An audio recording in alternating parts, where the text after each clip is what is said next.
Hello everyone, author Tillery here, the Mistress of Horror, and welcome back to my channel. Before we get started, but you press that subscribe button and ring that bell so you know when I'm uploading new videos. Welcome to the writer's vlog for November 2025.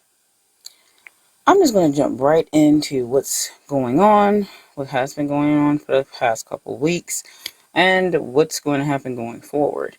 I have about 4 different sections to cover in this vlog to talk about. And yeah, I'm not on camera again. I decided to slip back into the podcasty style writer's vlogs. I was back and forwards on that a little bit.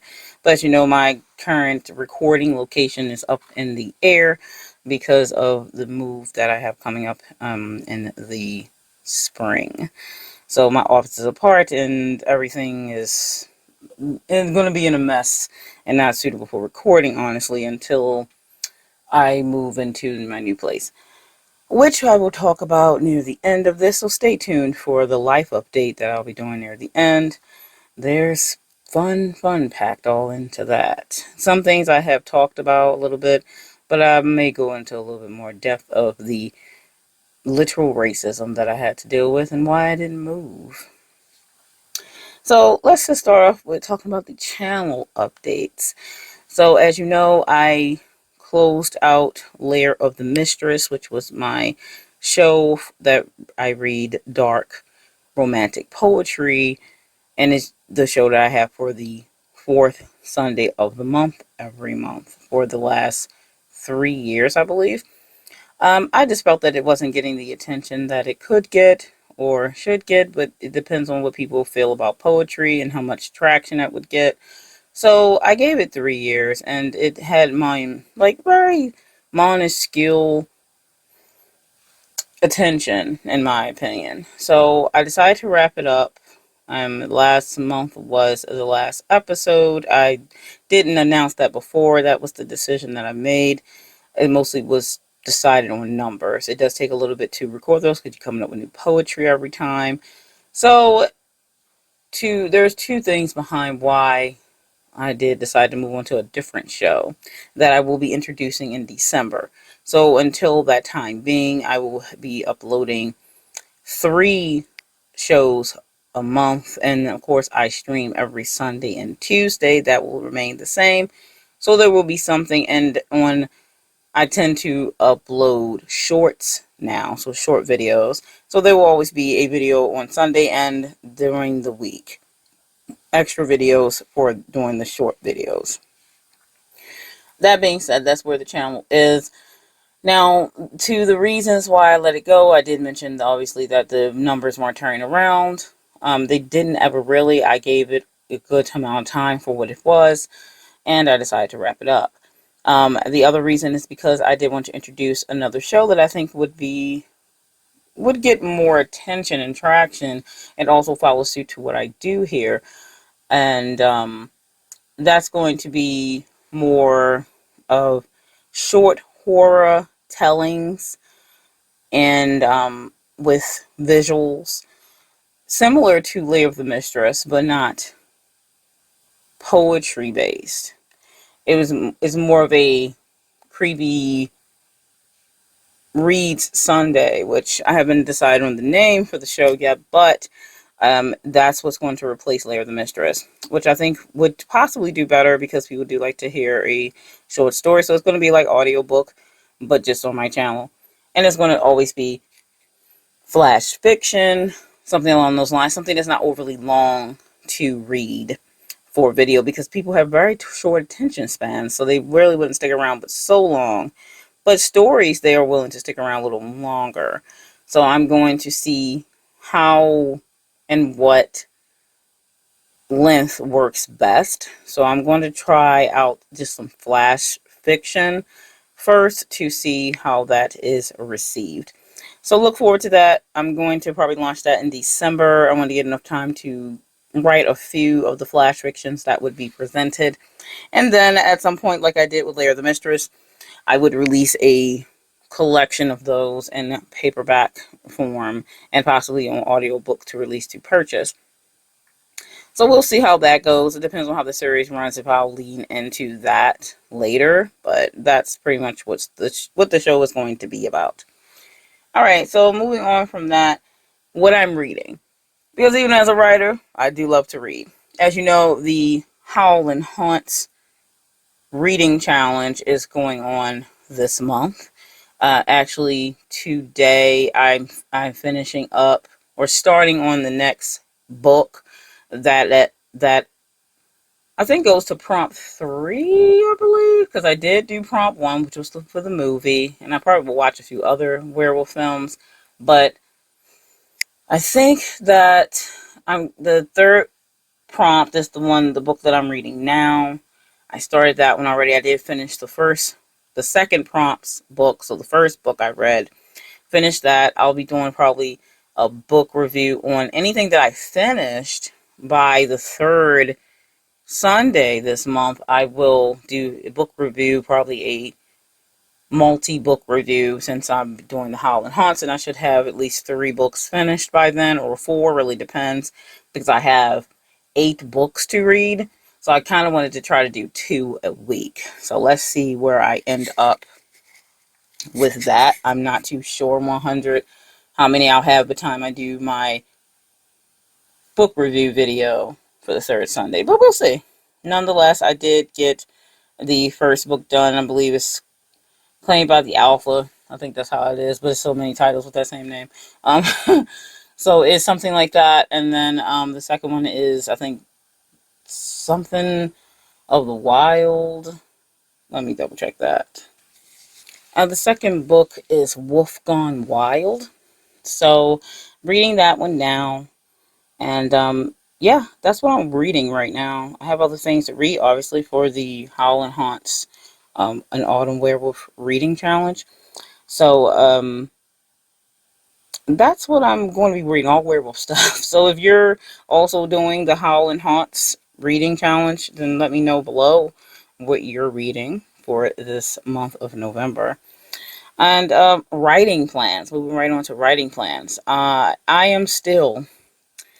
It's been very slow because I haven't been writing. But I am currently working on cleaning up Trapped Within. I still have Caliostro to finish. I wrote a whole outline idea for this other story that's about a werewolf and witch series, because I got into the whole werewolf thing because of the Howl and Haunts challenge that I made in writing and working in, reading in, I should say. And so it kind of gave me other ideas of things that I wanted to do. I even wrote some new poetry that I put up on my channel. You should check it out. It's from the PAX Poetry Prompt Sunday. That show is still going on, even though I ended Lair of the Mistress. So I am looking forward to writing more of my romance stuff coming up in 26. And that's another thing that I will be working on. So I have 2 pen names in the romance setting. One is for erotica, mostly, and the other is for romance, not erotica. But one of the pen names is going to possibly put out some erotica, at least to start. And the reason why I say to start is because both of my pen names are going to be announced during the launch of this anthology called Lore Divine, which is being released by author Aphrodite Lee. And I'm really excited for Lore Divine. I did talk about it in one of my recent interviews on the Mystic Lofts, Al's Mystic Loft podcast. And I'm excited about that because it's going to introduce my 2 pens. And those pens are Allure D Black, which is my pen that's going to be predominantly paranormal romance and just my romance stories that I do write, CEO romance. And then my mostly erotica pen, my most erotica based stories are going to be under Lavinia Hart, and that could be horror erotica and other erotica. I tend to do sex on the page for my sex scenes. Rather, it is erotica and or non-erotica. Just that erotica could be, you know. And I do write romance that doesn't have sex on the page as well, which is why I have Allure D Black, where some of the sex is not on the page. So that's why I decided to have two different pens, one for erotica predominantly and the other for romance. You know, because people who read erotica don't necessarily read romance, and people who read romance don't necessarily read erotica. So I still wanted to have those separate pens. And of course, DL Tillery is still my pen for like my horror stuff and my dark fantasy and things of that nature. So that will stay that. I'll have all this on my website, of course. So it's not like it's a secret. It is not. I'm not a secret style writer. I just want to make sure that my audiences don't get confused. So I have different pen names. Anyway, that's my writing plans. Now, just a quick little talk about my life stuff that's going on that I feel fine and privy with sharing, because it does affect my channel when things go down. I did mention, you know, all the things that happened with me this year health-wise. That, yeah, that was a lot. And if you want to hear about it, I have videos up on my channel about it. But then, of course, I had to end up finding I had to move. But that wasn't able to happen. And I was able to get an extension on my current lease for 6 months because where I live predominantly white. And racism, I try to explain this to people that, yes, it is against the law for people to racially discriminate against you and not allow you to live certain places, redlining, because of your race. But that does not stop them.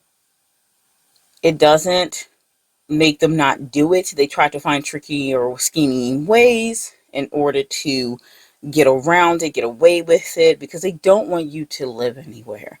They don't want you to have a decent life. They don't want you to exist in that way. That's how far racism can go.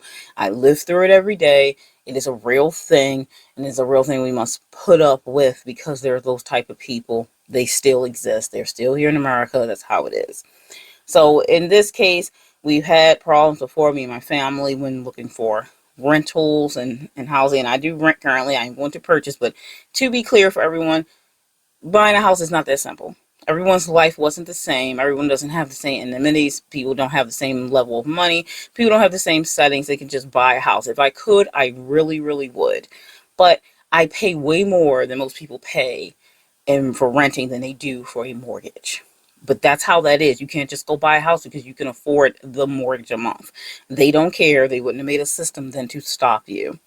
That being said, by explaining things that should be obvious to people, I have to wait to move now because of the racism. And it's not funny.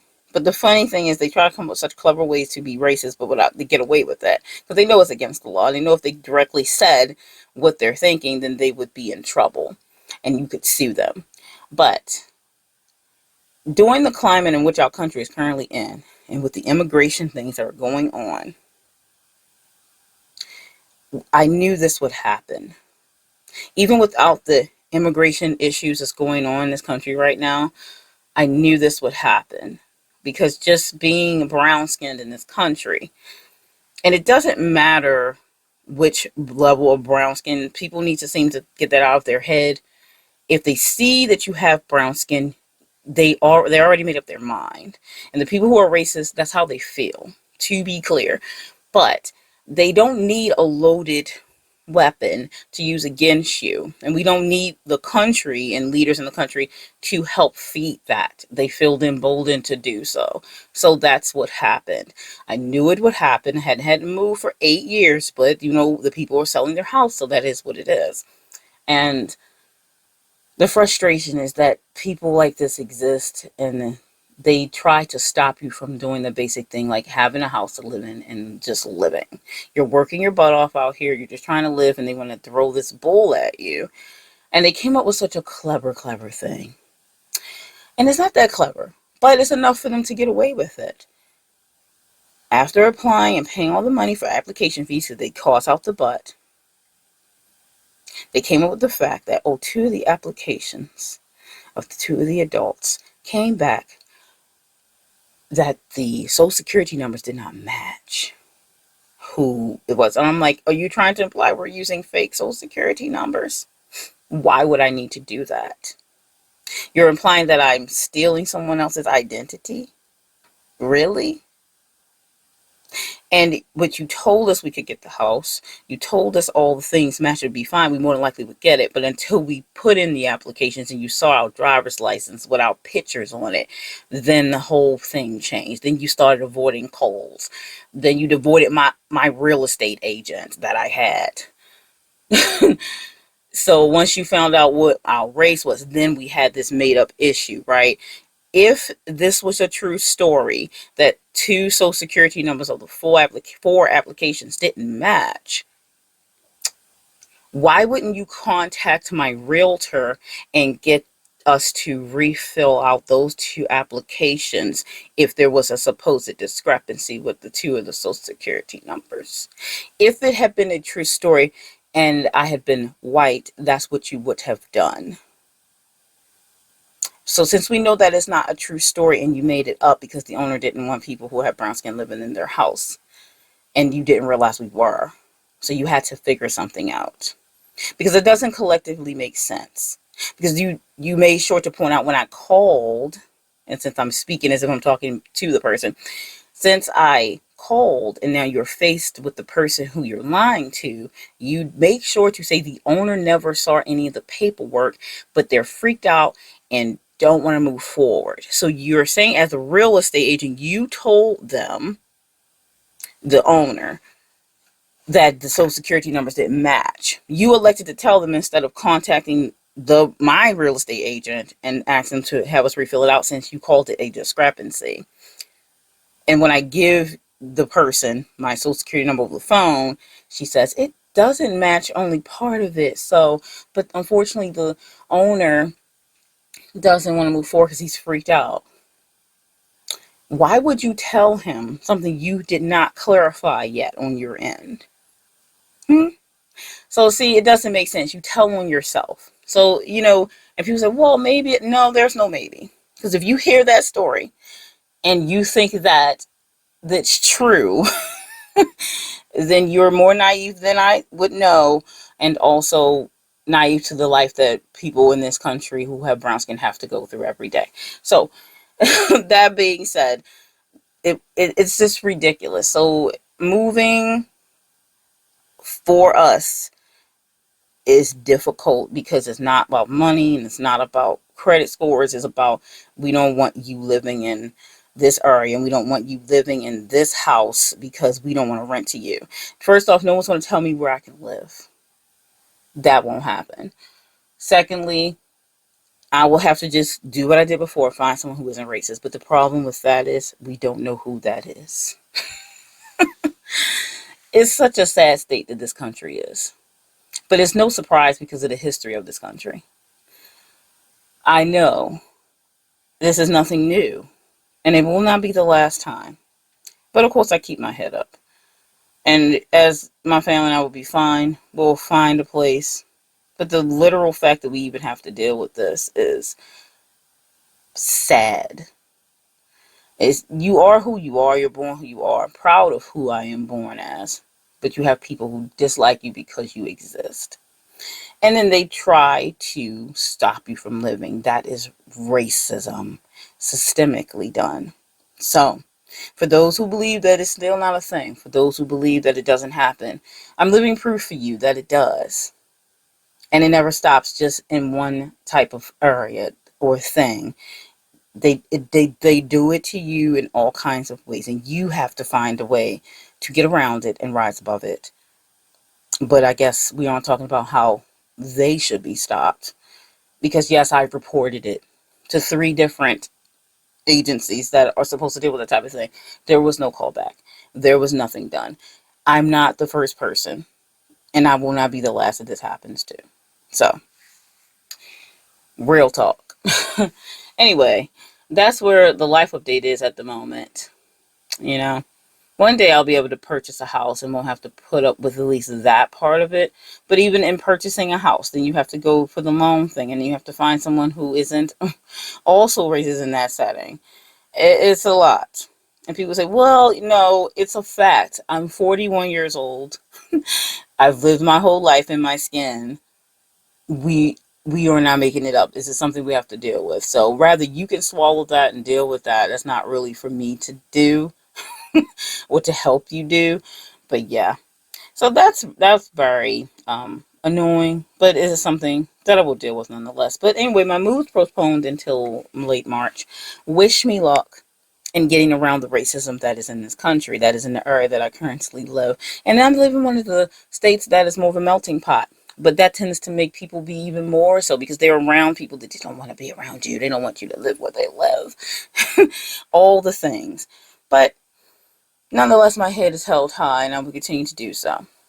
If you want to support my channel, if you want to support my books, you know where to find my stuff. I always share my link below for my link tree.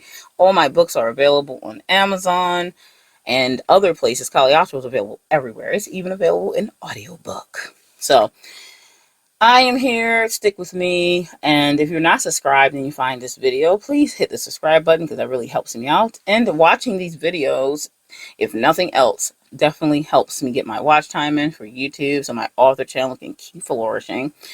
And I will see you in the next writer's vlog. Stay scared.